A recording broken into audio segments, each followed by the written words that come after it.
हिंदू का रक्षा कौन करेगा? हम करेगा, हम करेगा।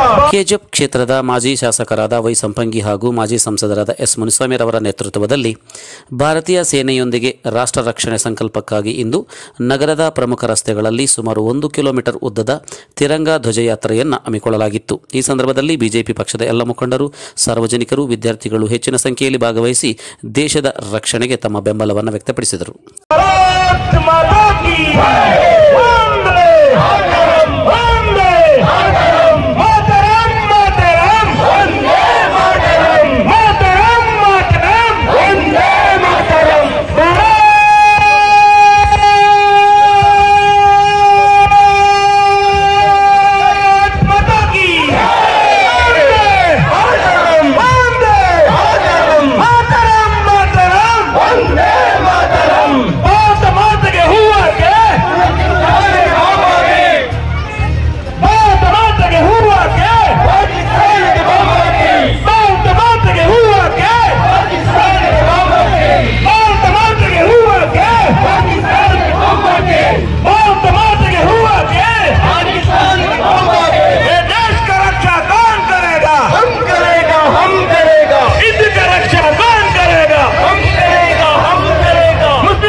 ಬಾಯ್ಸ್ ಬನ್ನಿ, ನಾಲ್ಕೈದು ಜನ ಬನ್ರಿ, ನಾಲ್ಕೈದು ಜನ ಬಂದ್ರು.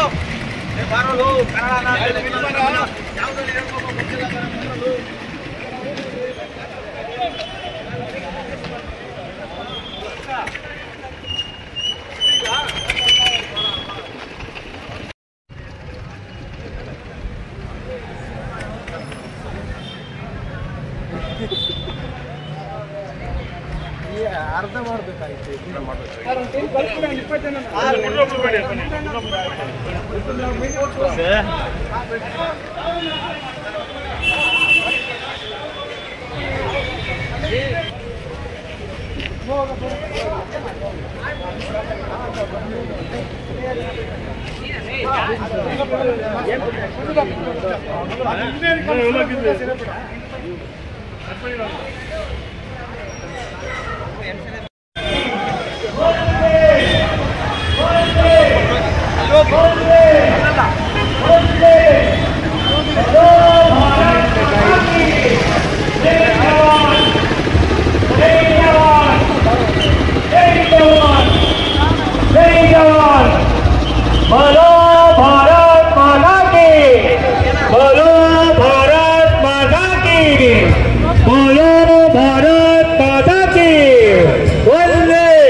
ನೆಕ್ಸ್ಟ್ ಈಗ ನಮ್ಮ ಜಿಲ್ಲಾಧ್ಯಕ್ಷರಾದಂತ ಚಲಪತಿಯವರು ಮಾತಾಡ್ತಾರೆ. ಭಾರತ್ ಸ್ವಲ್ಪ ಜೋರಾಗಿರಬೇಕು. ಭಾರತ್ ಮಾತಾ ಕಿ, ಭಾರತ್ ಮಾತಾ ಕಿ, ವಂದೇ ಮಾತರಂ, ಮಾತರಂ, ವಂದೇ ಮಾತರಂ, ಮಾತರಂ, ಮಾತರಂ, ವಂದೇ ಮಾತರಂ. देश की रक्षा कौन करेगा? हम करेगा, हम करेगा. देश की रक्षा कौन करेगा? हम करेगा, हम करेगा. भारत माता के हुआ के पाकिस्तान के बाबा के, भारत माता के हुआ के पाकिस्तान के बाबा के. ಸ್ನೇಹಿತರೆ, ಈ ಒಂದು ಮುಳುಬಾಗಿಲಿನ ಸಾರಿ ಕೆಜಿಎಫ್ ನ ಯಾಕಂದ್ರೆ ಎಲ್ಲ ಕಡೆ ಪ್ರವಾಸ ಮಾಡಿ ಕ್ಷಮೆ ಇಲ್ಲಿ ಕೋಲಾರ ಅದಕ್ಕೂ ಮುಳುಬಾಗಿಲು ಕೋಲಾರ ಜಿಲ್ಲೆಯಲ್ಲಿ ಫಸ್ಟ್ ಆಯ್ತು, ನಿನ್ನೆ ಶ್ರೀನಿವಾಸಪುರದಲ್ಲಿ ಆಯ್ತು. ಇವತ್ತು ಎಲ್ಲದಕ್ಕಿಂತ ಹೆಚ್ಚು ನಮ್ಮ ಸಂಪನ್ನಣ್ಣವರ ನೇತೃತ್ವದಲ್ಲಿ, ನಮ್ಮ ಸಂಸದರ ನೇತೃತ್ವದಲ್ಲಿ, ನಮ್ಮ ಏನು ಕಮಲ್ನಾಥ್ ಸುರೇಶ್ ಲಕ್ಷ್ಮೀನಾರಾಯಣ ಮತ್ತೆ ಬುಜ್ಜಿನಾಯ್ಡು ಎಲ್ಲ ಯುವ ಮೋರ್ಚಾ ಅವರು, SC ಮೋರ್ಚಾ ಅವರು, OBC ಮೋರ್ಚಾ ಅವರು, ನನ್ನೆಲ್ಲ ಆತ್ಮೀಯ ಉತ್ಸಾಹಿ ವಿದ್ಯಾರ್ಥಿನಿಯರ ನೇತೃತ್ವದಲ್ಲಿ ಈ ಉತ್ತಮವಾದಂತ ತಿರಂಗ ಯಾತ್ರೆ ಕೆಜಿಎಫ್ ಅಲ್ಲಿ ಪ್ರಮುಖ ರಸ್ತೆಗಳಲ್ಲಿ ನಡೆದಿದೆ. ಎಲ್ಲರಿಗೂ ಉತ್ಸಾಹ ಆಗಿದೆ. ಎಷ್ಟೋ ಜನ ನೋಡ್ತಾ ಇದ್ದೆ, ಯಾರು ನಮ್ ಜೊತೆ ಭಾಗವಹಿಸಿಲ್ಲ ಅವ್ರಿಗೆ ನಾಚಿಕೆ ಆಗ್ತಾ ಇತ್ತು. ನಾವು ಧ್ವಜ ಇಟ್ಕೊಂಡು ಹೋಗ್ಬೇಕಾಯ್ತಲ್ಲಪ್ಪ ಅಂತ. ನೀವಿತ್ತು ಆ ಪ್ರೋಗ್ರಾಮ್ ನ ನೀವು ತಗೋಬೇಕು. ಅದಕ್ಕೆ ನಾನು ಎಲ್ಲ ವಿದ್ಯಾರ್ಥಿಗಳು ಜೈಕಾರ ಹೇಳ್ತಾ ಇದ್ದೀನಿ. ಸ್ನೇಹಿತರೆ, ಏನು ಪಾಲ್ಗಾಮ್ ಅಟ್ಯಾಕ್ ಆದ್ಮೇಲೆ ಏನು 26 ಜನರ ಒಂದು ಸಿಂಧೂರನ ಪಾಕಿಸ್ತಾನ ಪ್ರೇರಿತ ಭಯೋತ್ಪಾದಕರು ಏನೇ ಕೃತ್ಯ ನಡೆಸಿದ್ರು ಅವ್ರಿಗೆ ಭಾರತದ ನೆಚ್ಚಿನ ಪ್ರಧಾನಮಂತ್ರಿ ಒಂದು ಹೇಳಿಕೆ ಕೊಟ್ಟರು. ಈ ಒಂದು ಹತ್ಯೆಗಳಿಗೆ ಕಾರಣರಾದವರನ್ನ ಬಿಡಲ್ಲ, ಅವ್ರಿಗೆ ತಕ್ಕವಾದಂತ ಉತ್ತರ ಕೊಡ್ತೀನಿ ಅಂತ ಕೇವಲ 12 ದಿವಸಗಳಲ್ಲಿ ಇಡೀ ಪಾಕಿಸ್ತಾನವನ್ನ ಸದೆ ಪಡೆದು ಕೇವಲ ಪಾಕಿಸ್ತಾನದ ಭಯೋತ್ಪಾದಕರಿಗೆ ಉತ್ತರ ಕೊಟ್ಟಿಲ್ಲ, ಪ್ರಪಂಚಕ್ಕೆ ಭಾರತದ ಶಕ್ತಿ ಏನಂತ ತೋರಿಸ್ಕೊಟ್ರು ನಮ್ಮ ಇಂಡಿಯನ್ ಆರ್ಮಿ ನರೇಂದ್ರ ಮೋದಿ ಅವರು. ಅದಕ್ಕೆಲ್ಲ ಕಾರಣಕರ್ತರು ನೀವು ಕೊಟ್ಟಂತ ಉತ್ಸಾಹ, ನಿಮ್ಮ ಏನು ಭಾರತೀಯ ಸೈನಿಕರೊಂದಿಗೆ ಇಡೀ ಕೆಜಿಎಫ್ ನ ಎಲ್ಲ ಯುವಕರು ಯುವತಿಯರು ಉತ್ಸಾಹ ತರುಣರು ಇದ್ದೇವೆ ಅಂದ್ಬಿಟ್ಟು ಇವತ್ತು ಕೆಜಿಎಫ್ ನ ಪ್ರಮುಖ ರಸ್ತೆಗಳಲ್ಲಿ ಈ 1 ಕಿಲೋಮೀಟರ್ ತಿರಂಗವನ್ನ ಎತ್ತುಕೊಂಡು ಸೈನಿಕರ ಜೊತೆ ನಾವಿದ್ದೇವೆ, ಭಾರತದ ಆಡಳಿತದ ಜೊತೆ ನಾವಿದ್ದೇವೆ ಅಂತ ನೀವು ಶಕ್ತಿ ಕೊಟ್ಟಿದ್ರೆ, ಈ ಶಕ್ತಿಗೆ ನಾನು ಎಲ್ಲಾ ವೇದಿಕೆ ಮುಖಂಡರು ನಿಮ್ಗೆಲ್ಲರಿಗೂ ಹೃದಯದಿಂದ ನಮಸ್ಕಾರಗಳನ್ನ ಅರ್ಪಿಸ್ತಾ ಇದ್ದೀನಿ.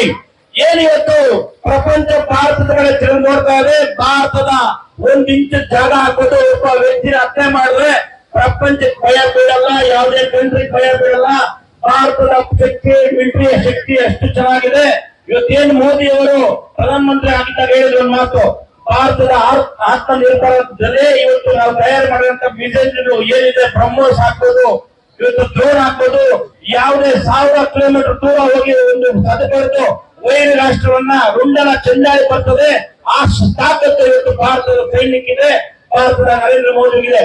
ಆ ಒಂದು ಕಾರಣಕ್ಕೆ ನಾವು ಕೆಜಿಎಫ್ ನಲ್ಲಿ ಇವತ್ತು ತಿರಂಗ ಯಾತ್ರೆ ಮಾಡೋ ಮುಖಾಂತರ ನಮ್ಮೆಲ್ಲ ಏನು ಸೈನಿಕರೊಂದಿಗೆ ನಾವು ಇದ್ದೇವೆ ಒಂದು ಉತ್ಸಾಹದಿಂದ ನೀವು ಮಾಡಿದ್ರಿ. ಈ ಕಾರ್ಯಕ್ರಮನ ಯಶಸ್ವಿ ಮಾಡೋದಕ್ಕೆ ನನ್ನ ವೈಯಕ್ತಿಕವಾಗಿ ನಿಮ್ಮೆಲ್ಲರಿಗೂ ಅಭಿನಂದಿಸಿ ನನ್ನ 2 ಮಾತು ವಿರಾಮ ಹೇಳ್ತೀನಿ. ಯಾವ ಕಾರಣಕ್ಕೆ ಬಿಜೆಪಿ ನಮ್ಮ ಮನೆಯಲ್ಲಿ 1000 ಜನ ಇದೆ, ಬೀದಿಗೆ ಬಂದ್ರೆ ಅವರ ಒಂದು ಅದೇನಾ ನಮ್ಗೆ ಮೆಂಬರ್ಶಿಪ್ ಇರ್ಬೋದಾದ್ರೆ ಅಷ್ಟೇ, ನಾವು ಬಿಟ್ಟೋದಿಲ್ಲ. ಬಿಜೆಪಿ ಅಂದ್ರೆ ಜಿಲ್ಲೆಯಲ್ಲಿ ನಂಬರ್ 1 ಬಂದ್ಬಿಟ್ಟು ಇರ್ಲಿ,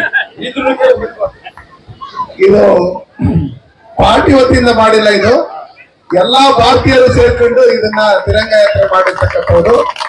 ಅದನ್ನ ಆಮೇಲೆ ಪಾರ್ಟಿ ಮಾತಾಡೋಣ. ಈಗ ನಿಮ್ಮನ್ನೆಲ್ಲ ಉದ್ದೇಶಿಸಿ ಮಾಜಿ ಶಾಸಕರಾದಂತಹ ಸಂಬಂಧನವರು ಮಾತಾಡ್ಬೇಕಂತ ಹೇಳಿ ಹೇಳ್ತಾರೆ.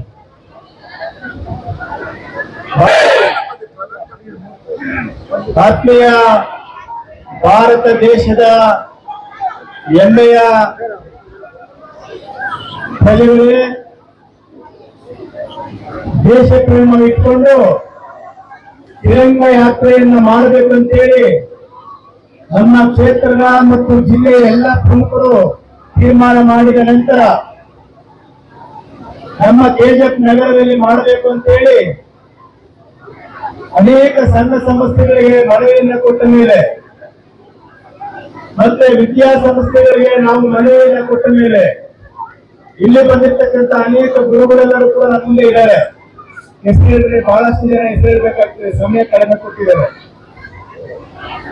ಗುರುಗಳ ಮಾರ್ಗದರ್ಶನದಲ್ಲಿ ನಿಮ್ಮ ಕಾಲೇಜುಗಳಲ್ಲಿ ವ್ಯಾಸಂಗ ಮಾಡುವಂತ ಎಲ್ಲ ವಿದ್ಯಾರ್ಥಿನಿಯರು ಭಾಗವಹಿಸುವುದರ ಮೂಲಕ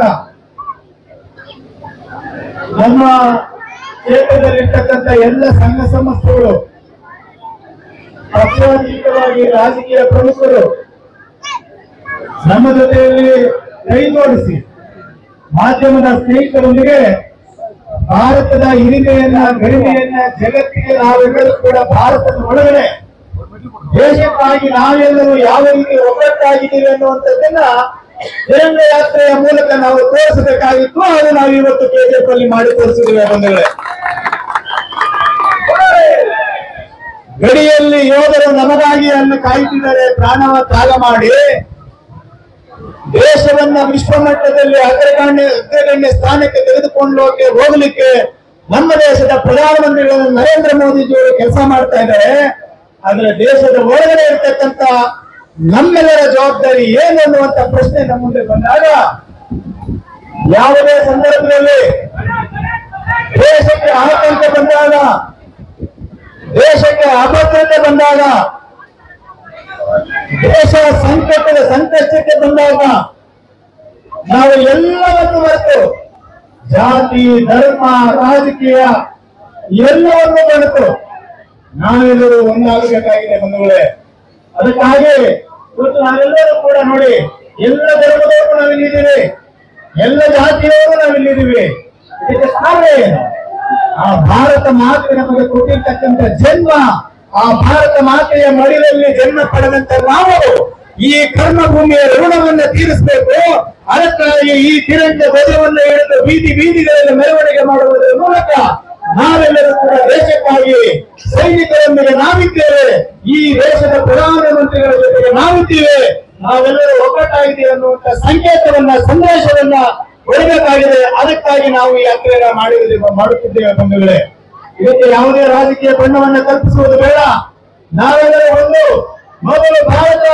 ಮೊದಲು ಭಾರತ ಮಾತೆ, ಆನಂತರ ನಾವೆಲ್ಲರೂ ಅನ್ನುವಂತ ಸಿದ್ಧಾಂತಗಳನ್ನು ಇಟ್ಕೊಂಡಿರ್ತಕ್ಕಂಥ ದೇಶದ 140 ಕೋಟಿ ಜನ ನಾವೆಲ್ಲರೂ ಕೂಡ ಇವತ್ತು ತಿರಂಗ ಯಾತ್ರೆಯನ್ನ ಈ ಜಿಲ್ಲೆಯಾದ್ಯಂತ ನಮ್ಮ ಮಾಜಿ ಸಂಸದರಾದಂತಹ ಮುನಿಸ್ವಾಮಿ ಅವರ ನೇತೃತ್ವದಲ್ಲಿ, ನಮ್ಮ ಜಿಲ್ಲಾ ಅಧ್ಯಕ್ಷರಾದಂತಹ ನಮ್ಮ ಚಲಪತಿಯವರ ನೇತೃತ್ವದಲ್ಲಿ ನಾವೆಲ್ಲರೂ ಅವರೆಲ್ಲರೂ ಏನ್ ಮಾರ್ಗದರ್ಶನ ಮಾಡಿದಾರೋ ಆ ಕೆಲಸವನ್ನ ಒಬ್ಬ ದೇಶದ ಈ ಭಾರತ ಮಾತೆಯ ಮಗನಾಗಿ, ಸೇವಕನಾಗಿ ನಾವು ಕೆಲಸ ಮಾಡಿದ್ದೇವೆ ಅಷ್ಟೇ. ನಾವು ಯಾರಿಗೂ ಮುಖಂಡರಲ್ಲ, ಯಾರಿಗೂ ನಾಯಕರಲ್ಲ. ಇಲ್ಲಿ ಬಂದಿರ್ತಕ್ಕಂಥ 100 ಜನ ಕಾರ್ಯಕರ್ತರ ನಿಮ್ಮ ಮನೆಯ ಮಕ್ಕಳಾಗಿ ನಾವು ಕೆಲಸ ಮಾಡಿದ್ದೀವಿ ಅಷ್ಟೇ ಇವತ್ತು. ಅದೇ ರೀತಿ ಈ ದೇಶದ ಹೆಮ್ಮೆಯ ಪ್ರಧಾನಮಂತ್ರಿ ಕೂಡ ಈ ದೇಶದ ಮನೆಯ ಮಗನಾಗಿ ಕೆಲಸ ಮಾಡ್ತಾ ಇದ್ದಾರೆ ಬಂಧುಗಳೇ. ನಿಮಗೆ ಗೊತ್ತಿದೆ, ಪಹಲ್ಗಾಮಲ್ಲಿ ನಡೆದಂತಹ ನಕ್ಸಲರ ಹತ್ಯಾಕಾಂಡವನ್ನ ತುಟಿ ಬಿಚ್ಚಿ ಮಾತನಾಡಿದ ನಮ್ಮ ದೇಶದ ಪ್ರಧಾನಮಂತ್ರಿಗಳು ಏನ್ ಮಾಡಿದ್ರು? ಅವರ ಮಾಡಿದ ರೀತಿ, ಯಾವ ರೀತಿ ಪ್ರತ್ಯುತ್ತರವನ್ನು ಕೊಡಬೇಕಂತೇಳಿ ಮೌನದ ಮೂಲಕ ಕೊಟ್ಟರು. ಏನಾಗಿದೆ? ನಮ್ಮ ಮಿತ್ರ ಬಂದಂತಹ ದೇಶಗಳಿಗೆ ಇವತ್ತು ಪರಿಸ್ಥಿತಿ ಏನಾಗಿದೆ? ತಿನ್ನಕ್ಕೆ ಊಟ ಇಲ್ಲ, ಕುಡಿಯೋಕೆ ನೀರಿಲ್ಲ, ಎಲ್ಲ ದೇಶಗಳು ದಿಗ್ಬಂಧನವಾಗಿವೆ. ಆ ಒಂದು ಪರಿಸ್ಥಿತಿ ನಿರ್ಮಾಣ ಮಾಡಿದ ಯಾರು? ಈ ದೇಶದ ಪ್ರಧಾನಮಂತ್ರಿ ನರೇಂದ್ರ ಮೋದಿಜಿಯವರು, ಈ ದೇಶದ ಹೆಚ್ಚಿನ ನಮ್ಮ ಸೈನಿಕರು. ಅದಕ್ಕೆ ನಾವೇನ್ ಮಾಡ್ಬೇಕು? ನಾವೇನು ಹಣ ಕೊಡಬೇಕಾಗಿದ್ದಿಲ್ಲ, ಯುದ್ಧಕ್ಕೆ ಹೋಗಬೇಕಾಗಿದ್ದಿಲ್ಲ, ಏನೂ ಇಲ್ಲ. ಸೈನಿಕರೇ, ನೀವು ನಮ್ಮ ಅಣ್ಣ ತಮ್ಮಂದಿರ ಅಕ್ಕ ತಂಗಿಯರು, ನಾವು ನಿಮ್ಮ ಜೊತೆ ಇದ್ದೇವೆ, ಮುನ್ನುಗ್ಗಿ ಅನ್ನುವಂತ ಸಂದೇಶವನ್ನು ಒಗ್ಗಟ್ಟಿನಿಂದ ನಾವು ಕೊಡಬೇಕಾಗಿರ್ತಕ್ಕಂಥ ಕರ್ತವ್ಯ ಅಷ್ಟೇ ನಮ್ಮದು ಅನ್ನುವಂಥದ್ದನ್ನ ನಾವು ಇವತ್ತು ಈ ಕಾರ್ಯಕ್ರಮದ ಮೂಲಕ ತೀರ್ಮಾನ ಮಾಡಿದ್ದೀವಿ, ಸಂದೇಶವನ್ನು ಕೊಟ್ಟಿದ್ದೀವಿ ಬಂಧುಗಳೇ. ನೀವೆಲ್ಲರೂ ಕೂಡ ಬಹಳ ಬಿಸಿಲಿನಲ್ಲಿ ಬೆಳಗ್ಗೆಯಿಂದ ಇಲ್ಲಿ ತನಕ ತಿರಂಗ ಯಾತ್ರೆಯಲ್ಲಿ ಭಾರತ ಮಾತೆಯ ಮಕ್ಕಳಾಗಿ, ದೇಶಕ್ಕಾಗಿ, ದೇಶದ ಪ್ರಧಾನಮಂತ್ರಿಗೋಸ್ಕರ, ಈ ದೇಶದ ಸೈನಿಕರಿಗೋಸ್ಕರ ನಿಮ್ಮ ಆತ್ಮಬಲವನ್ನ, ನಿಮ್ಮ ಆತ್ಮಸ್ಥೈರ್ಯವನ್ನ ಎದೆಗುಂದದೆ ನಿಮ್ಮೊಂದಿಗೆ ನಾವಿದ್ದೀವಿ ಅನ್ನುವಂತ ಸಂದೇಶವನ್ನು ಕೊಡುವುದರ ಮೂಲಕ ಈ ಕಾರ್ಯಕ್ರಮವನ್ನು ಮಾಡಿದ್ದೇವೆ. ನಾನು ಹೆಚ್ಚಾಗಿ ಮಾತಾಡಕ್ಕೆ ಹೋಗೋದಿಲ್ಲ. ಈ ಕಾರ್ಯಕ್ರಮಕ್ಕೆ ಬಂದಿರತಕ್ಕಂತ ಎಲ್ಲ ಕಾಲೇಜಿನ ನಮ್ಮ ಸಹೋದರ ಸಹೋದರಿಯರು ಮತ್ತೆ ನಿಮಗೆ ವಿದ್ಯಾಭ್ಯಾಸ ಕೊಡುವಂತ ಗುರುಗಳಿಗೆ ನಾನು ಅವರ ಪಾದಗಳಿಗೆ ಸಾಷ್ಟಾಂಗ ನಮಸ್ಕಾರವನ್ನು ಇಲ್ಲಿಂದ ಮಾಡ್ತಾ ಮತ್ತು ಸಾರ್ವಜನಿಕ ಬಂಧುಗಳು, ಮಾಧ್ಯಮದ ಸ್ನೇಹಿತರು, ನಮ್ಮೆಲ್ಲ ಪ್ರಮುಖರು ಎಲ್ಲರೂ ಕೂಡ ಇಲ್ಲಿ ಈ ಕಾರ್ಯಕ್ರಮಕ್ಕೆ ಬಂದು ಯಶಸ್ವಿಗೊಳಿಸಿದ್ದಾರೆ. ನಮ್ಮ ಕೆಲಸ ಮಾಡೋದಕ್ಕೆ ಒಂದು ಸ್ಫೂರ್ತಿದಾಯಕವಾದಂತ, ಪ್ರೇರಣಾದಾಯಕವಾದಂತ ಒಂದು ಕಾರ್ಯಕ್ರಮ ಇದಾಗಿದೆ ಬಂಧುಗಳೇ. ಮುಂದಿನ ದಿನಮಾನಗಳಲ್ಲಿ ನಮ್ಮ ನಗರಸಭೆಯ ಸದಸ್ಯರು ಕೂಡ, ನಮ್ಮ ಅಕ್ಕ ತಂಗಿಯರು ಕೂಡ ನಮಗೆ ಇಟ್ಟಿದ್ದಾರೆ. ಇದರಲ್ಲಿ ನಮ್ಮ ನಗರದ ಅಧ್ಯಕ್ಷರಾದಂತಹ ಸುರೇಶ್ ಅವರು, ಗ್ರಾಮಾಂತರ ಅಧ್ಯಕ್ಷರಾದಂತ ನಮ್ಮ ಲಕ್ಷ್ಮೀನಾರಾಯಣ ಶರ್ಮಾ ಅವರು, ಮತ್ತೆ ನಮ್ಮ ಪ್ರಮುಖ ಮುಖಂಡರಾದಂತ ಕಮಲ್ನಾಥ್ ಅವರು, ಉಜ್ಜಿನಾಯ್ಡು ಅವರು, ಗಾಂಧಿ ಅವರು, ಕೃಷ್ಣಮೂರ್ತಿ ಅವರು, ಗಂಗರೆಡ್ಡಿ ಅವರು, ವೆಂಕಟೇಶ್ ಅವರು, ಕಾಂತಮ್ಮಣ್ಣ ಅವರು, ಇನ್ನು ಅನೇಕ ಬಂಧುಗಳೆಲ್ಲರೂ ಕೂಡ ಇದೆಲ್ಲರೂ ಕೂಡ ನಮ್ಮ ಬಾಲಕೃಷ್ಣನ ಜೊತೆ ಆದಿಯಾಗಿ ನೀವೆಲ್ಲರೂ ಕೂಡ ಬಂದಿದ್ದೀರಿ. ನಿಮ್ಗೆಲ್ಲರಿಗೂ ಅನಂತ ಧನ್ಯವಾದ ಹೇಳ್ತೇವೆ. ನಮ್ಮ ಮಾಜಿ ಸಂಸದರು ಆಗಾಗ ನಮ್ಮ ಜೈ ಎಲ್ಲಿದ್ದಾರೆ ಅಂತ ಕೇಳ್ತಾ ಇರ್ತಾರೆ. ನಾನ್ ಯಾಕೆ ಹೇಳ್ಬೇಕು, ನೀವೇ ಹುಡುಗಿ ಅಂದಾಗ ಅವ್ರು ಅಲ್ಲಿದ್ರು ಕೂಡ ಹತ್ರ ಕರೆದು ಮಾತಾಡ್ತಾ ಇದ್ರು. ಅದಕ್ಕಾಗಿ ಜೈ ಅಂದ್ರೆ ಎಲ್ಲರಿಗೂ ಗೊತ್ತು, ಆಸ್ಪತ್ರೆ ಜೈ ಅನ್ಬೇಕು. ಅದಕ್ಕೆ ಹೆಚ್ಚಾಗಿ ಮಾತಾಡಿದ್ರೆ ಜೈ ಬೋಲೋ ಭಾರತ್ ಮಾತಾ ಕಿ. ಎಲ್ಲರಿಗೂ ಎಲ್ಲರೂ ಕೇಳ್ಬೇಕು, ಪಾಕಿಸ್ತಾನಕ್ಕೆ ಕೇಳ್ಬೇಕು. ಜೈ ಬೋಲೋ ಭಾರತ್ ಮಾತಾ ಕಿ. ಜೈ ಜವಾನ್, ಜೈ ಜವಾನ್. ಇಂದಿನ ನಾವು ಕೆಜಿಎಫ್ ನಗರದಲ್ಲಿ ಬೆಳಗ್ಗೆ 11 ಗಂಟೆಯಿಂದ ಸನ್ಮಾನ್ಯ ನರೇಂದ್ರ ಮೋದಿ ಅವರ ನೇತೃತ್ವದಲ್ಲಿ ನಮ್ಮ ಭಾರತದ ಭೂಸೇನೆ, ವಾಯುಸೇನೆ, ನೌಕಾಸೇನೆ, ಬಿಎಸ್ಎಫ್, ಸಿಆರ್ಪಿಎಫ್ ಸೈನಿಕರು ನಮ್ಮ ದೇಶದ ಹೆಣ್ಣುಮಕ್ಕಳ ಸಿಂಧೂರವನ್ನು ಅಳಿಸಿದಂತ ಉಗ್ರಗಾಮಿಗಳನ್ನು, ಅವ್ರದೇ ದೇಶದ ನುಗ್ಗಿ ಉಗ್ರಗಾಮಿಗಳ ಶಿಬಿರಗಳನ್ನು ಧ್ವಂಸ ಮಾಡೋದ್ರ ಮುಖಾಂತರ, ಉಗ್ರಗಾಮಿಗಳನ್ನ ಸಂಹಾರ ಮಾಡೋದ್ರ ಮುಖಾಂತರ ಸನ್ಮಾನ್ಯ ನರೇಂದ್ರ ಮೋದಿಯವರು ನಮ್ಮ ಹೆಣ್ಮಕ್ಳ ಸಿಂಧೂರ ಪೆಟ್ಟಿಗೆ ಬಂದ್ರೆ ನಿಮಗೆ ಇದೇ ಗತಿ ಅಂತ ಹೇಳಿ ಘೋಷಿಸಿದ್ದಾರೆ. ಅದಕ್ಕೋಸ್ಕರ ನಮ್ಮ ಇಡೀ ದೇಶದಾದ್ಯಂತ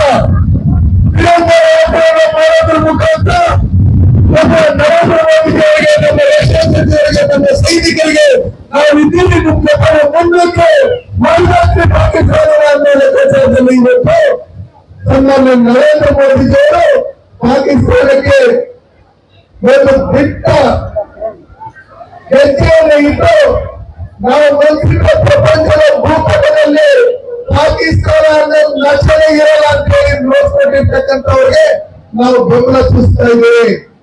ಇಲ್ಲಿ ನಾವು ಪಕ್ಷಾತೀತವಾಗಿ, ಜಾತ್ಯತೀತವಾಗಿ ಎಲ್ಲ ವಿದ್ಯಾರ್ಥಿಗಳನ್ನ, ಎಲ್ಲ ರಾಜಕೀಯ ಪ್ರತಿಯೊಂದು ನಾಗರಿಕರನ್ನು ಕರೆದಿದ್ರಿ. ಸುಮಾರು ಜನ ನೀವು ಇಲ್ಲಿ ಬಂದಿದ್ದೀರಿ. ಸಂಪಂಗಿನವರು ಇರ್ಬೋದು, ನಮ್ಮ ಸುರೇಶ್ ಅವರು ಇರ್ಬೋದು, ನಮ್ಮ ಶರ್ಮಾ ಅವರು ಇರ್ಬೋದು, ಬುಜ್ಜಿಯವರು ಇರ್ಬೋದು, ಕಮಲ್ ಅವರು ಇರ್ಬೋದು, ಹನುಮಂತರು ಇರ್ಬೋದು, ಜಯ ಇರ್ಬೋದು, ಎಲ್ಲ ನಮ್ಮ ಜಿಲ್ಲಾಧ್ಯಕ್ಷರಾದಂತ ಓಂ ಶಕ್ತಿ ಸಂಪಂಗಿ ಅವರ ನೇತೃತ್ವದಲ್ಲಿ ಇವತ್ತು ಎಲ್ಲ ಒಟ್ಟಿಗೆ ಸೇರಿದ್ದೀರಿ. ನಮ್ಮ ಪ್ರಕಾಶ್ ಅವರು, ಪತ್ರಕರ್ತರು, ಎಲ್ಲರೂ, ನಮ್ಮ ವಿದ್ಯಾರ್ಥಿನಿಯರು, ನಾವು ಈಗಲೇ ತಿಳ್ಕೋಬೇಕು. ನಮ್ಮ ಮನೆಯಲ್ಲಿ ನಮ್ಮ ಮಕ್ಕಳಿಗೆ ಎಲ್ಲರಿಗೂ ದೇಶದ ಅಭಿಮಾನ ಬರಬೇಕು, ದೇಶದ ಬಗ್ಗೆ ಗೌರವ ಬರಬೇಕು. ಪಾಕಿಸ್ತಾನದಲ್ಲಿ, ಚೈನಾದಲ್ಲಿ ಯಾರೋ ನಮ್ಮ ಕಣ್ಣಿಗೆ ಬಂದ್ರೆ ಅದನ್ನ ನೋಡ್ಕೊಳ್ಳಕ್ಕೆ ನಮ್ಮ ಸೈನಿಕರಿದ್ದಾರೆ. ಏಜೆಂಟ್ಗಳಂತೆ ಯಾರು ವರ್ತನೆ ಮಾಡ್ತಾ ಇದ್ದಾರೆ ಅವರು ನಾವು ಸದೆಬಡಿಯುವಂತ ಕೆಲಸ ನಾವೆಲ್ಲರೂ ಸೇರಿ ಮಾಡಬೇಕು. ಇವತ್ತು ಸೈನಿಕರ ಬಗ್ಗೆ ನೋಟ್ ಬೀಳಂತವ್ರು, ಸೈನಿಕರು ನರೇಂದ್ರ ಮೋದಿ ಅವರು ಏನ್ ಮಾಡ್ತಾ ಇದ್ರು ಅಂತ ಹೇಳಂತವ್ರು, ಅವ್ರಿಗೆ ಕಣ್ಣು ಇಲ್ಲ, ಕಿವಿ ಇಲ್ಲ, ಬಾಯಿ ಇಲ್ಲ. ಯಾಕಂದ್ರೆ 6ನೇ ತಾರೀಕಿಂದ 13ನೇ ತಾರೀಕು ಸನ್ಮಾನ್ಯ ನರೇಂದ್ರ ಮೋದಿ ಅವರು ರಕ್ಷಣಾ ಮಂತ್ರಿಗಳ ಜೊತೆಲಿ, ರಕ್ಷಣಾ ಪ್ರಮುಖರ ಜೊತೆಲಿ, ಸೈನಿಕರ ಜೊತೆಲಿ ನಿರಂತರವಾಗಿ ಮೀಟಿಂಗ್ ಗಳನ್ನು ಮಾಡಿ ಪಾಕಿಸ್ತಾನಕ್ಕೆ ನುಗ್ಗಿ ಇಸ್ಲಾಮಾಬಾದ್, ಲಾಹೋರ್, ಕರಾಚಿಗೆ ನಮ್ಮ ವಾಯುಸೇನೆಯಿಂದ ದಾಳಿ ಮಾಡೋದ್ರ ಮುಖಾಂತರ ನಮ್ಮ ತಂಟೆಗೆ ಬಂದ್ರೆ ನೀವಿರಲ್ಲ. ಈಗಾಗಲೇ ನಿಮ್ ತಿನ್ನ ಊಟಕ್ಕೆಲ್ಲ ಭಿಕ್ಷೆ ಮಾಡ್ತಾ ಇದ್ರೆ ಸಿಂಧು ನದಿಯಿಂದ ನೀರನ್ನು ನಿಲ್ಲಿಸಿ ಹೊಳಕಳಕ್ಕೂ ನೀರಿಂದ ಮಾಡಿದ್ದೀರಿ, ಕುಡಿಯಕ್ಕೂ ನೀರಿಂದ ಮಾಡಿದ್ದೀರಿ. ಮುಂದಿನ ದಿನಗಳಲ್ಲಿ ನೀವೇನ್ ಮಾಡ್ತೀರಿ ಅಂತ ಹೇಳಿ ನನ್ನ ನರೇಂದ್ರ ಮೋದಿಜಿಯವರು ನಮ್ಮ ಸೈನಿಕರಿಗೆ ಕೊಟ್ಟಂತ ಫ್ರೀ ಹ್ಯಾಂಡ್, ನೀನು ಮುನ್ನುಗ್ಗಿ ನೀವು ಇಷ್ಟವನ್ನು ಮಾಡಬೇಕು ಪಾಕಿಸ್ತಾನ ಅಂತ ಹೇಳಿದಾಗ ಪಾಕಿಸ್ತಾನದ ಪ್ರಧಾನಮಂತ್ರಿಗಳು, ಅವರ ಸೈನಿಕ ಮುಖ್ಯಸ್ಥರು ಎಲ್ಲರೂ ಅಂಜಲಾಸಿ ಬೇಡ್ಕೊಂಡು ದಯವಿಟ್ಟು ನಿಲ್ಲಿಸಿ ಯುದ್ಧ, ನಿಲ್ಸಿ ಯುದ್ಧ ಅಂತೇಳಿ ತಡ್ಕೊಳಕ್ ಆಗ್ತಾ ಇಲ್ಲ ಅಂತ ಹೇಳಿದಂತ ಸಂದರ್ಭದಲ್ಲಿ ಇವತ್ತು ಯಾರ್ಯಾರು ಏನೇನೋ ಮಾತಾಡ್ತಾರೆ. ಹಂಗೆ ಹಿಂಗೆ ತಪ್ಪು ಹೇಳ್ಬಿಟ್ಟೆ ಟ್ರಂಪ್ ಅಲ್ಲ, ಅವ್ರ ಅಪ್ಪ ಹೇಳಿದ್ರು ನರೇಂದ್ರ ಮೋದಿ ಕೇಳಲ್ಲ. ವಿಶ್ವ ನಾಯಕರು ನರೇಂದ್ರ ಮೋದಿ ಅವರು. ಅದಕ್ಕೋಸ್ಕರ ನಾವೆಲ್ಲ ಒಟ್ಟಾಗಿರ್ಬೇಕು. ಚುನಾವಣೆ ರಾಜಕಾರಣ ಮಾಡೋಣ. ದೇಶ ಹೋದಾಗ ನಾವೆಲ್ಲರೂ ಒಟ್ಟಿಗೆ ಸೇರಿ ಹಿಂದೂ ಕ್ರೈಸ್ತರು ಮುಸಲ್ಮಾನರು ನಾವೆಲ್ಲ ಈ ದೇಶದ ಪ್ರಜೆಗಳು, ಭಾರತ ಮಾತೆ ಮಕ್ಕಳು ನಾವೆಲ್ಲ ಒಗ್ಗಟ್ಟಾಗಿ ಹೋರಾಟ ಮಾಡಿ ನಮ್ಮ ಸೈನಿಕರಿಗೆ ನಾವು ಬೆಂಬಲವನ್ನು ಸುಸ್ತ ನರೇಂದ್ರ ಮೋದಿ ಅವರಿಗೆ ನಾವಿದ್ದೀವಿ ನಿಮ್ ಜೊತೆಲಿ ಅಂತ ಹೇಳಿ ನಿಮ್ಮ ತೋರ ನೋಡ್ಕೊಟ್ಟಿದ್ರೆ ಅದನ್ನ ನಿರಂತರವಾಗಿ ನಮ್ಮ ಬ್ಲಡ್ ಅಲ್ಲಿ ನಾವು ಅದನ್ನ ಕೂಡಿಸ್ಕೋಬೇಕು. ನಾವು ದೇಶಕ್ಕೋಸ್ಕರ ಪ್ರಾಣ ಕೊಡೋಕೆ ರೆಡಿ ಆಗಿರ್ಬೇಕು. ಆ ನಿಟ್ಟಿನಲ್ಲಿ ನಾವು ಸೈನಿಕರಂತೆ ಕೆಲಸ ಮಾಡೋಣ ಅಂತ ಹೇಳಿ ಈ ಕಾರ್ಯಕ್ರಮಕ್ಕೆ ಬಂದು ಈ ಕಾರ್ಯಕ್ರಮವನ್ನು ಯಶಸ್ವಿ ಮಾಡೋದಕ್ಕೆ ಸಾಧ್ಯ ಪ್ರತಿಯೊಬ್ಬರು ಹೆಸರು ಹೇಳಿ ನಿಮಗೆ ವಂದನೆಗಳು. ನಮ್ಮ ಜೊತೆಯಲ್ಲಿ ಬಂದಂತ ಮಾಧ್ಯಮ ಮಿತ್ರರು, ಪೊಲೀಸ್ ಇಲಾಖೆಯವರು, ಪತ್ರಕರ್ತರು, ಎಲ್ಲರಿಗೂ ವಿದ್ಯಾರ್ಥಿನಿಯರು, ಶಿಕ್ಷಕರು, ನಮ್ಮ ಎಲ್ಲ ಪಕ್ಷದ ಮುಖಂಡರಿಗೆ ಧನ್ಯವಾದಗಳು. ಜೈ ಮಾತಾಕಿ.